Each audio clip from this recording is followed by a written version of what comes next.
অটোওয়ালা, টোটোওয়ালা ইত্যাদি, এরাও বেদম রেগে আছে। যতটা না মমতার উপর রেগে আছে, তার চাইতে অনেক বেশি রেগে আছে মমতার বাহিনীর উপর। এমন একটা তোলাবাজির সিস্টেম তৈরি করেছে যেখানে গরিবকেও রেহাই দেয় না। সরাসরি বলতে পারবো না যে এটা অ্যান্টি ইনকামবেন্সি কিনা, কিন্তু there is a great deal of disenchantment. যুব সাথীটাই হচ্ছে একটা মস্ত বড় ডব। ১,৫০০ টাকা যদি আমার ব্যাংকে ঢুকে যায় প্রত্যেক মাসের ১-২ তারিখ, তাহলে আর কিছু না হোক 10টা আলুর চপ, 2টো ক্যাম্পা কোলা বা ওই কী যেন বলে ঠান্ডা, আর কিছু চাপ হবেই। এইভাবে হরির লুটের বাতাসার মতো আমি যখন দরকার পড়বে ঋণ করে নেবো, করে তোমাদের পকেটে কিছু গুঁজে দেবো। এইরকম রেকলেস অর্থনীতি অন্য কোনো রাজ্যে নেই। এসেনশিয়ালি শিক্ষিত ছেলে মেয়েদের একটা বাড়ির পরিচারিকার মর্যাদাও দিচ্ছ না। তো বাংলায় এখন নতুন স্লোগান হবে, গার্ভ সে বলো হাম বেকার হ্যায়। এই মহিলা যেখানে বিপদ দেখবে সেখানে কোর্টের নানাবিধ ফাঁক ফোকর কী আছে সেটা বলার জন্য মহাজ্ঞানী মহাজন সব ইয়েরা রয়েছে, অ্যাডভোকেটরা রয়েছে। এই বেশি না, এই অ্যাডভাইসটার জন্য হয়তো 50 লাখ টাকা নিয়ে নেবে কপিল সিব্বল, নিয়ে বলবে madam you please do this. পশ্চিমবঙ্গে যদি দুর্ভাগ্য আমার প্রবল থাকে, যদি মৃত্যু হয় তাহলে সেটাও খুব ভালো হবে না, তা আত্মা খুব সন্তুষ্ট হবে না মরার পরে। বাঙালি সমাজ এখন মূক ও বধির সমাজে রূপান্তরিত হয়েছে। আপনার মতে কি এখন অ্যান্টি ইনকামবেন্সি সত্যিই তৈরি হয়েছে, নাকি সবটাই ওই সোশ্যাল মিডিয়া নির্ভর আখ্যান? 15 বছর একটা সরকার ক্ষমতায় থাকলে সোশ্যাল মিডিয়া, নো মিডিয়া, এক ধরনের অ্যান্টি ইনকামবেন্সি তৈরি হবেই। সোশ্যাল মিডিয়ায় আমরা যেটা দেখি সেটা হচ্ছে আমাদের মতো মধ্যবিত্ত শ্রেণীর লম্পজম্প। অ্যাকচুয়ালি সোশ্যাল মিডিয়া যারা নিয়মিত করে তাদের পরোয়া মমতা বন্দ্যোপাধ্যায় করে না। মমতা বন্দ্যোপাধ্যায়ের যে ভোট ব্যাংক, সেই ভোট ব্যাংক সোশ্যাল মিডিয়াতেও অনুপস্থিত। কিন্তু তার মানে এই নয় যে অ্যান্টি ইনকামবেন্সি বলে কিছু নেই, অবশ্যই আছে। এবং আরও একটা জিনিস যেটা লক্ষণীয়, আমি আজকাল বাড়ি থেকে বিশেষ বেরোই না, কিন্তু যখন 2-1বার বেরোই এই একেবারে সাধারণ লোকের সঙ্গেও কথা বলি, অটোওয়ালা, টোটোওয়ালা ইত্যাদি, এরাও বেদম রেগে আছে। এরা কিন্তু যতটা না মমতার উপর রেগে আছে, তার চাইতে অনেক বেশি রেগে আছে মমতার বাহিনীর উপর। এরা এমন একটা তোলাবাজির সিস্টেম তৈরি করেছে যেখানে গরিবকেও রেহাই দেয় না। অর্থাৎ তুই যদি একটা অটো চালাস, যদি স্ট্যান্ডে তোর অটো থাকতে হয়, তাহলে সপ্তাহে একটা টাকা তাকে ওদের দিতে হবে কোনো একজন নেতাকে। সেই নেতা আবার ধীরে ধীরে কোথায় হয় ওরা জানে না। কিন্তু গরিব মানুষ যারা অটো চালায়, টোটো চালায়, এরা তো এই ধরনের মানে তোলাবাজি এর আগে দেখেনি। লেফট কি করতো, লেফট বলতো, লেফট যে চাঁদা তুলতো না তা নয়, হয়তো ওদের সভা আছে, তার আগে বললো এই 5 টাকা করে দিস। আর ওদের কথা হচ্ছে রাজনৈতিক আনুগত্য। আমরা যখন মিটিং হবে, আমাদের মিটিংয়ে আসিস, মিছিলে আসিস, এরা তো সেগুলো করবেই, প্লাস মাল তুলবে। সুতরাং এক ধরনের বিরক্তি মানুষের মধ্যে আছে। এটা গেল 1 নম্বর। 2 নম্বর যেটা আছে সেটা হচ্ছে এই প্রথম 15 বছরে মুসলিম জনসমাজ, তাদের একটা অংশ, কত বড় অংশ আমি তো কোয়ান্টিটেটিভ জাজমেন্ট দিতে পারবো না, কিন্তু দৃশ্যতই তারা মমতা বন্দ্যোপাধ্যায়ের উপর বিরক্ত, ওয়াকফ নিয়ে বিশেষ করে। তারপরে 37টা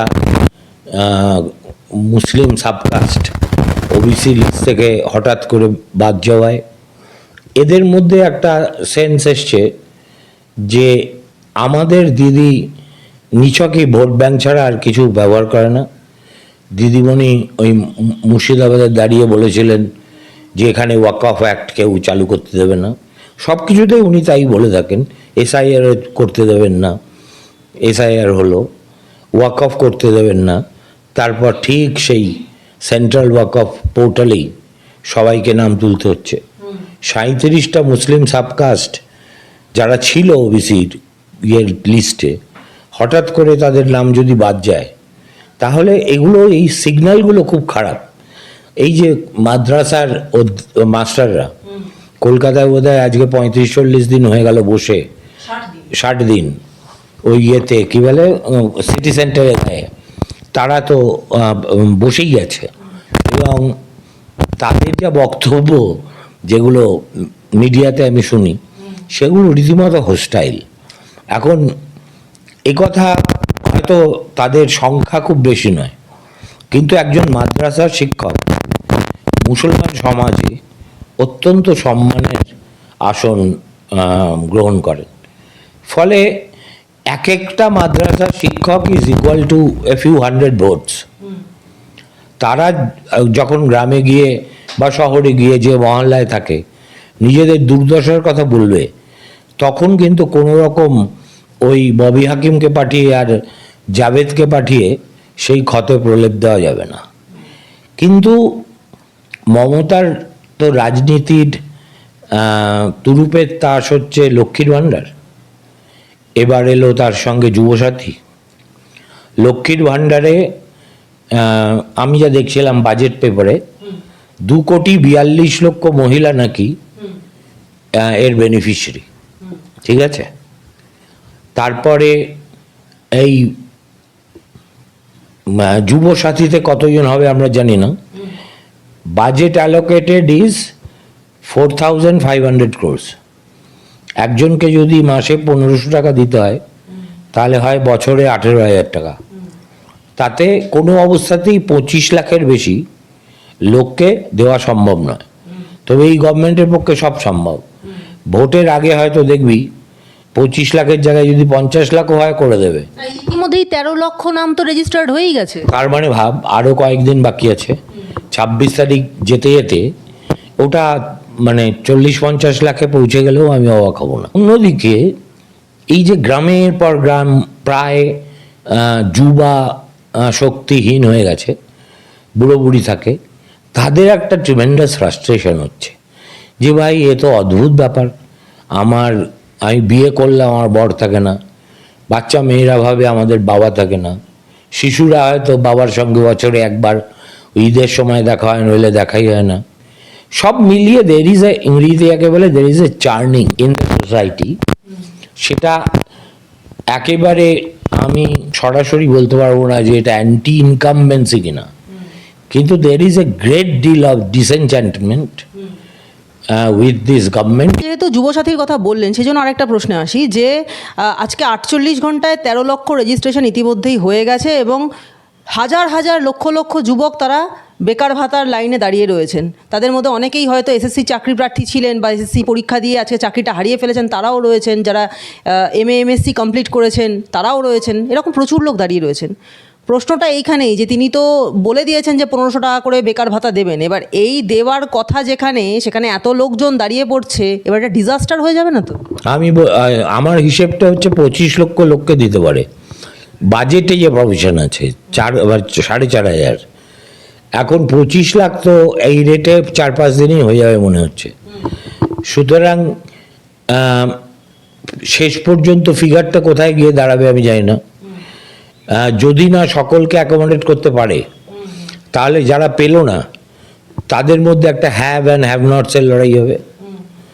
যে আমি ভাই দাঁড়ালাম, আমাদের বললো, গিয়ে শেষ পর্যন্ত আমার নাম তুটলো না। কিন্তু আমি যতদূর মমতা বন্দ্যোপাধ্যায়কে চিনি, প্রথম কথা হচ্ছে এই যুব সাথীটাই হচ্ছে একটা মস্ত বড় ডপ। 2016 সালে একই রকমভাবে যুবশ্রী বলে একটা প্রকল্প চালু হয়েছিল, সেটা কাগজে কলমে এখনও আছে। আমি তার কাগজপত্র খুব মন দিয়ে পড়ে দেখেছি যে 16 থেকে 26 মধ্যে 1,95,000 বেকার এই ভাতাটা পেয়েছে। সেই ভাতাটাও 1,500 টাকা।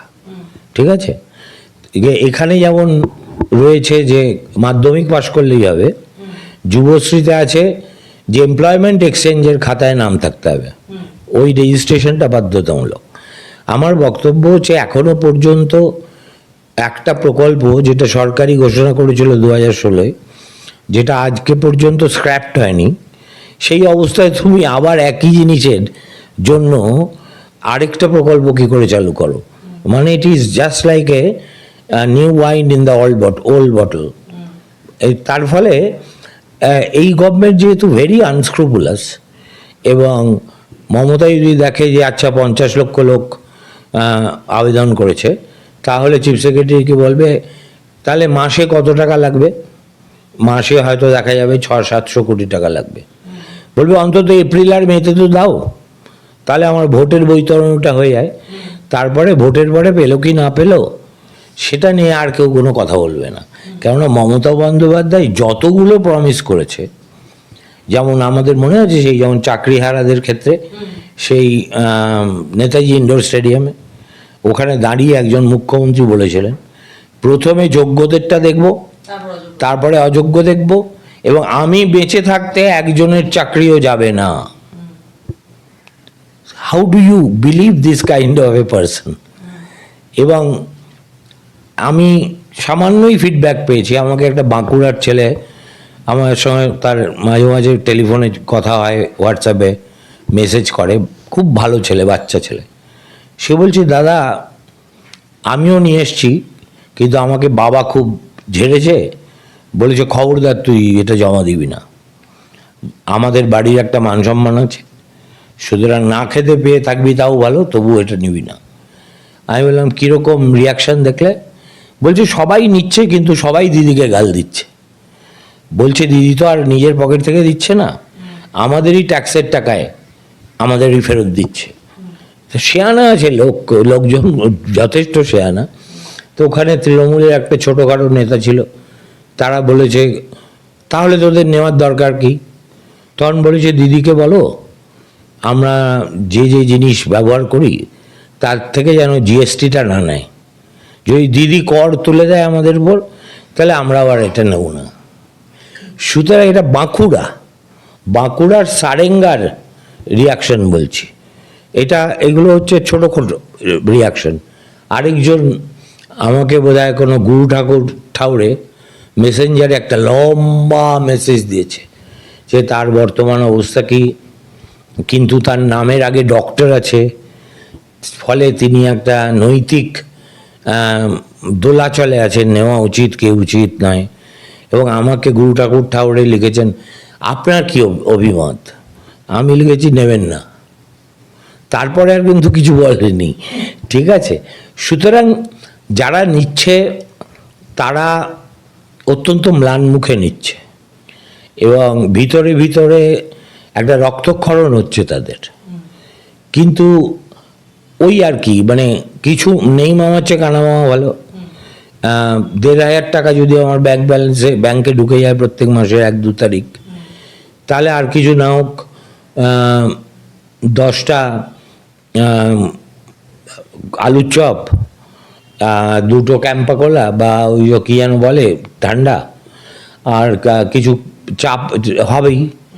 1,500 টাকায় আজকে খাসির মাংস বাজারে যা 1000 থেকে 1200 টাকা কিলো। তো ওই 1,500 টাকা নিয়ে যদি কোনো ছেলে লাফাতে লাফাতে বাজারে যায়, যদি একটা মোটামুটি সাইজের বাজারের ব্যাগ নিয়ে যায়, তার 10 ভাগের 1 ভাগও ভর্তি হবে না যখন সে ফিরবে।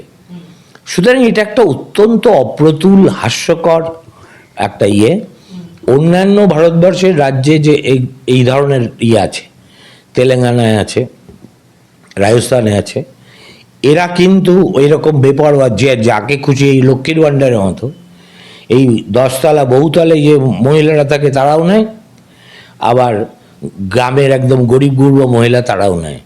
কোনো বেনিফিশিয়ারি বেঞ্চমার্কিং নেই। রাজস্থানে টাকা দেয় একদম স্কিলের সঙ্গে এমবেডেড, 1.5 বছর দেব, এই স্কিল তোমাকে রপ্ত করতে হবে, এই হচ্ছে স্কিল সেন্টার, সেখানে এনরোল করতে হবে। তেলেঙ্গানাও তাই। এইভাবে হরিলুটের বাতাসার মতো আমি যখন দরকার পড়বে ঋণ করে নেব, করে তোমাদের পকেটে কিছু গুঁজে দেবো, এইরকম রেকলেস অর্থনীতি অন্য কোনো রাজ্যে নেই। 1,500 টাকা কখনো চাকরির বিকল্প হতে পারে? কোনোদিন হতে পারে না, এটা কোনো প্রশ্ন হলো? এটা কোনো মানে আমার বাড়িতে বলতে নেই, আমার খুব খারাপ লাগে। সেটা হচ্ছে যে পরিচারক আজকে কলকাতা শহরে, আমি আর আমার স্ত্রী থাকি, আর কেমন থাকে না, এবং তোর বাড়ির পরিচারিকা সে যদি বাসন মাজে, ঘর ঝাড় দেয় এবং কাপড় চোপড় কেচে দেয়, তাহলে তাকে তুই 3-4 হাজার টাকার নিচে মানে রাখতেই পারবি না। এটা কোনো টাকাই নয়। তুই একটা ড্রাইভার রাখতে পারবি না 12, 13, 14, 15 হাজার টাকার নিচে। তার মানে কি, তুমি এসেনশিয়ালি শিক্ষিত ছেলে মেয়েদের একটা বাড়ির পরিচারিকার মর্যাদাও দিচ্ছ না, কেমন? সুতরাং এই প্রকল্পটার উদ্দেশ্য একটাই, সেটা হচ্ছে ভোট ভোট ভোট। এদের জনকল্যাণও নয়, এদের কোনো লং টার্ম হেল্পও নয়। এখন আমি তো ভাবছি যে দিদির উচিত ছিল এই প্রকল্পটার নাম দেওয়া যুবসাথী ফাথী না করে বেকার গৌরব। আমি যে বেকার বললো, ওই যখন সেই বাবরি মসজিদের পতন হচ্ছিল তখন এই হিন্দুত্ববাদীরা একটা খুব স্লোগান দিত, আমরা অযোধ্যায় গিয়ে শুনতাম, গর্ব সে বলো হাম হিন্দু হ্যায়। তো বাংলায় এখন নতুন স্লোগান হবে, গর্ব সে বলো হাম বেকার হ্যায়। তো এই বেকার গৌরব, মানে বেকারত্ব নিয়ে যে একটা সেলিব্রেশন হতে পারে আজকে 2026 সালে, পশ্চিমবঙ্গ ছাড়া কোথাও দেখা যাবে না। সুমন্ত, তাহলে এক্ষেত্রে আরেকটাও বিষয় আসে যে সুপ্রিম কোর্ট ইতিমধ্যেই ডিএ মামলার যে রায় দিয়েছে তাতে বলেছে যে 25% প্রথম কিস্তিতে দিতে হবে এবং সেটা 31শে মার্চের মধ্যে দিতে হবে। তো সেই মানে টাকাটা দিতে গেলে মোটামুটি 10,400 কোটি টাকা লাগছে। এখন বেকারের জন্য বেকার ভাতায় 1500 টাকা করে এবং লক্ষ্মীর ভাণ্ডারে কারোর জন্য 1700, কারোর জন্য 1500, এরকম একটা টাকা যাবে। এই সমস্ত কিছু দানছত্র করার পর রাজ্যের ভাড়ার তো ভাড়েমা ভবানী হবে। তাহলে সেক্ষেত্রে সুপ্রিম কোর্টের যে নির্দেশিকা সেটা তো রাজ্য মানতে পারবে না, মানে সেটাকে আদৌ মানবে?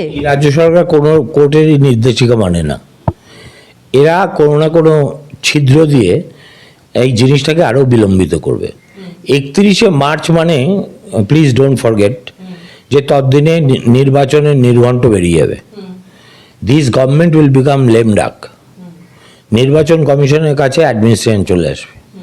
দিদিমণি বলবে আমি তো এখন ক্ষমতাতেই নেই, আমি কি করে দেবো?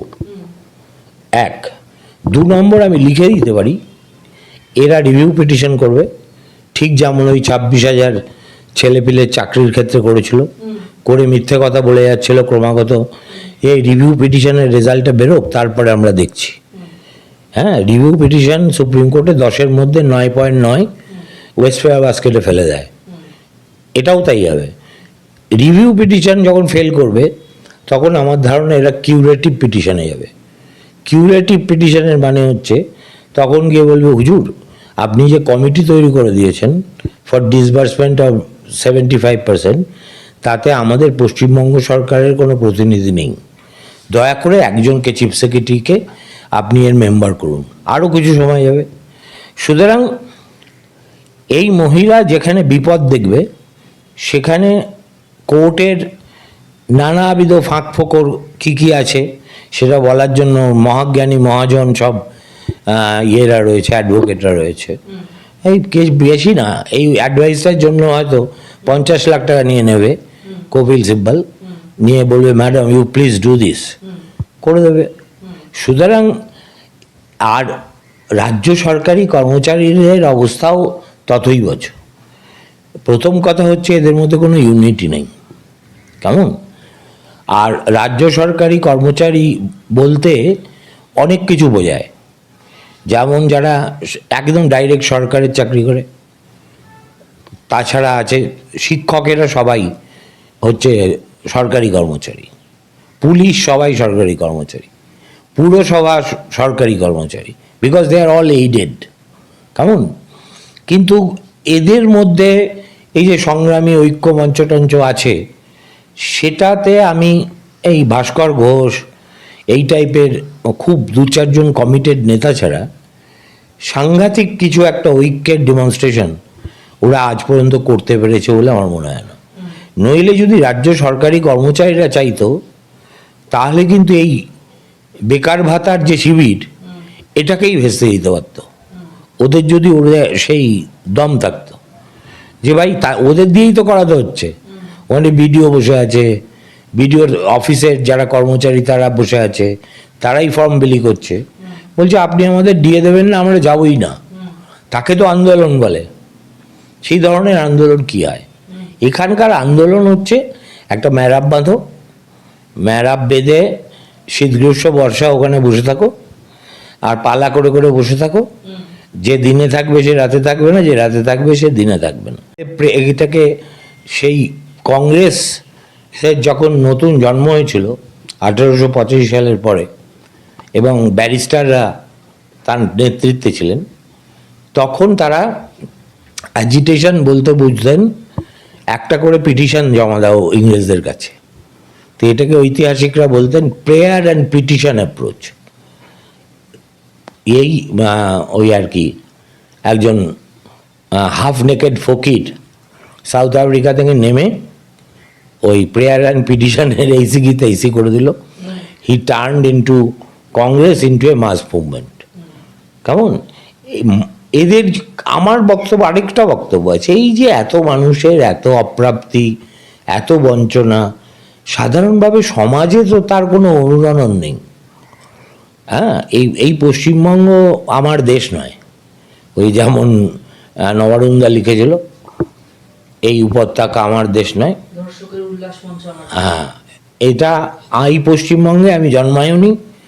এই পশ্চিমবঙ্গে যদি দুর্ভাগ্য আমার প্রবল থাকে, যদি মৃত্যু হয়, তাহলে সেটাও খুব ভালো হবে না। তা আত্মা খুব সন্তুষ্ট হবে না মরার পরে। এই যে শাসক দলের একাধিক দুর্নীতি, যেদিকে দেখা যায়, যে সেক্টরে দেখা যায়, প্রত্যেকটা জায়গায় দুর্নীতি, তো এইটা কি রাজনৈতিকভাবে খুব বড় ক্ষতি করছে, নাকি ভোটে শুধুমাত্র প্রভাবটুকুই কমাবে? আমার ধারণা ভোটেও কোনো প্রভাব ফেলবে না। তার কারণ হচ্ছে, যখন একটা সমাজ বিশ্বাস করে নেয় যে ঘুষ বা তোলা দেওয়াটাই হচ্ছে নিয়ম, না দেওয়াটা ব্যতিক্রম, ভাবাটা উল্টো ভাবা উচিত ছিল যে দেওয়াটা ব্যতিক্রম, আমরা যে সমাজে বড় হয়েছি, না দেওয়াটাই নিয়ম। ঠিক আছে, সেই সমাজে তো কোনো প্রতিরোধ হয় না। প্রত্যেকেই এটাকে একটা স্পিড মানি হিসেবে দেখে, যে কাজটা আমার করাতে হবে, এই দাদা বলেছে করে দেবে, যে বলেছে এত লাখ টাকা লাগবে, আমি দরদাম করা একটু কমিয়ে নেবো, তারপরে গটি বাটি জমি জমা যাই হোক বেচে ফেচে দিয়ে দেবো, দিয়ে আমার আখেরটা গুছিয়ে নেবো, এবং প্রতিবেশী যাতে জানতে না পারে সেটা ব্যবস্থা করব। এই যেখানে সমাজের মূল্যবোধ, নৈতিকতা, সেখানে তো দুর্বৃত্তরাই রাজ করবে, আর কারা রাজ করবে? এরা বুঝে গেছে যে বাঙালি সমাজ এখন মূক ও বধির সমাজে রূপান্তরিত হয়েছে, এরা কিছু করবে না। মানে চুরি ডাকাতি নইলে তো চুরি ডাকাতি করে এই টিএমসি নেতাদের গ্রামে প্যাদানি খাওয়া উচিত ছিল। সর্বত্র খায় কি, উল্টে ওরাই বাঁধায়, মালও তোলে আবার মারেও।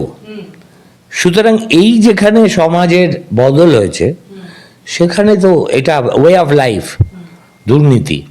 দুর্নীতি যদি ইস্যু হতো, তাহলে সারদা থেকে শুরু করে নারদা হয়ে কত রকম কেলেঙ্কারি তো হলো, তার মধ্যে ভোটও হলো। কিন্তু কেউ কি প্রমাণ করতে পারবে যে করাপশনের জন্য তৃণমূল কংগ্রেসের 5টা ভোটও কমেছে? এবারেও কমবে না। ইডির যে মামলাটা আজকে আবার শুনানি পিছিয়ে গেল, এবং এবারে একেবারে 1 মাস পিছিয়ে গেল। 18 তারিখ আজকে, আবার 18ই মার্চ হচ্ছে নেক্সট শুনানি।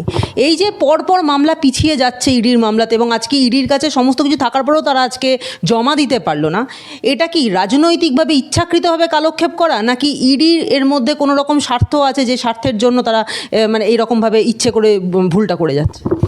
যদি আমার কাছে সদুত্তর থাকতো, তাহলে আমি খুব খুশি হতাম। গতকাল আমি একটা ভিডিওতে বলেছিলাম যে আগের তারিখে হয়তো কপিল সিব্বাল অসুস্থ ছিল, তাই হতে পারেনি।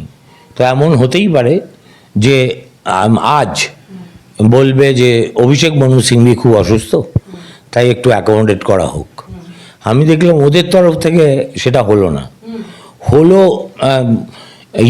তরফ থেকে, কি বলে, আমাদের এসজি, তিনি ওখানে ফিজিক্যালি উপস্থিত থেকে, এবং এত হাস্যকর একটা যুক্তি দেখালেন যে আজকেই sometime during the course of the day তারা রিজয়েন্ডারটা জমা দেবেন, কিন্তু they never insisted for a hearing either next week or the week next. তখন মাঠে নেমে পড়লো এই রাজ্য সরকারের লোকেরা। ওই কল্যাণ না, কল্যাণ সুপ্রিম কোর্টের ভিতরে কিছু বলে না, আর বাইরে এসে অনেক বড় বারভারটাই করে। ওই যে একজন মহিলা আছেন, খুব রোগা মতন, কি নাম, স্যার, আফটার হোলি, এবং সেটা যে প্রতিবাদ করবে ভারত রাষ্ট্রের পক্ষ থেকে, নো, নট ইভেন এ মারমার। এখন এর থেকে অনেক রকম মানে কনক্লুশন মানুষ ড্র করতে পারে। সবচেয়ে বড় কনক্লুশন, যেটা কনভেনশনাল উইজডম হয়ে গেছে এখন, যে আমাকে অনেকেই বলে, আপনি বৃথা চেঁচিয়ে মারেন, হ্যাঁ, এইসব শরীর খারাপ করবেন না, আসল জায়গায় বোঝাপড়া আছে, কিছু হবে না। এবং এইটা এই 2 বছর আগেও লোকে সন্দেহের সঙ্গে নিত, এখন মোটামুটি বিশ্বাসে পরিণত হয়ে গেছে। বিশ্বাসটা ঠিক না বেঠিক সেটা অন্য কথা, কিন্তু হয়ে গেছে। আর মানুষের কাছে perception is more important than reality.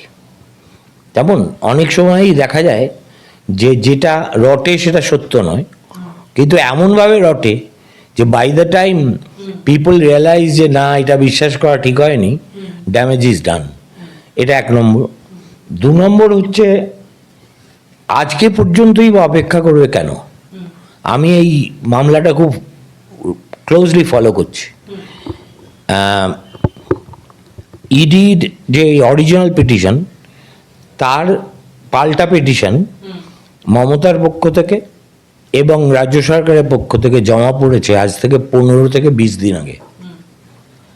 একটা রিজয়েন্ডার পিটিশন লিখতে যদি এসজির অফিস, যাদের কাছে শয়ে উকিল আছে, তাদের এতদিন লাগে, এবং শেষ প্রহরে এসে যেদিন শুনানি সেদিন বলতে হয় যে আজকে জমা দেব, এরপরে যে কোনো দিন আপনি করতে পারেন। তারপরে বিপক্ষ বলল, স্যার, আফটার হোলি, সবাই ড্যাং করে আচ্ছা ঠিক আছে।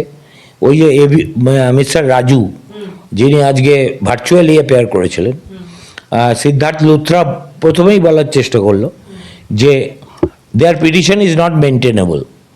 তখন আমাদের সলিসিটর জেনারেল বললেন যে স্যার, এটার নিষ্পত্তি হয়ে গেছে, মেনটেনেবল বলেই তো আপনি এটাকে অ্যাকসেপ্ট করেছেন এবং প্রথম দিন অর্ডার দিয়েছেন। তখন সিদ্ধার্থকে বলতে শুনলাম যে দে আর এ ওয়েপনাইজিং এজেন্সি। উল্টে তখন রাজু বলল, no, we are not weaponising agency, the state government is terrorising us. ঠিক আছে, এই ধরনের কিছু ব্যাক অ্যান্ড ফোর্থ যে আদালতে হয়ে থাকে, কিন্তু অত্যন্ত নিয়ম রক্ষার মতো আমার কানে লাগলো। এবং আমি এক বিরক্ত হয়ে ঠিক করলাম যে 18ই মার্চ মানে vote will be full swing. 28শে ফেব্রুয়ারি যদি চূড়ান্ত ভোটার তালিকা বেরিয়ে যায়, কোনো কারণে ধরলাম আরও 1 সপ্তাহ দেরি হলো, by middle of March notification জারি করতেই হবে যদি মে মাসের ওই তারিখের মধ্যে নেক্সট বিধানসভা গঠন করতে হয়। আচ্ছা, তখন মমতা বন্দ্যোপাধ্যায়ের বিরুদ্ধে ইডি কি অ্যাকশন নিল বা নিল না, তার আর কোনো প্রাসঙ্গিকতা থাকবে? সুতরাং এটা মানতে কষ্ট হয়, কিন্তু আবার নিরুপায় হয়ে মানতেও হয় যে এই খেলাটা খুব সাফেদ খেলা হচ্ছে না। এই খেলাটা যা what meets the I is not the truth, what events the I is the truth.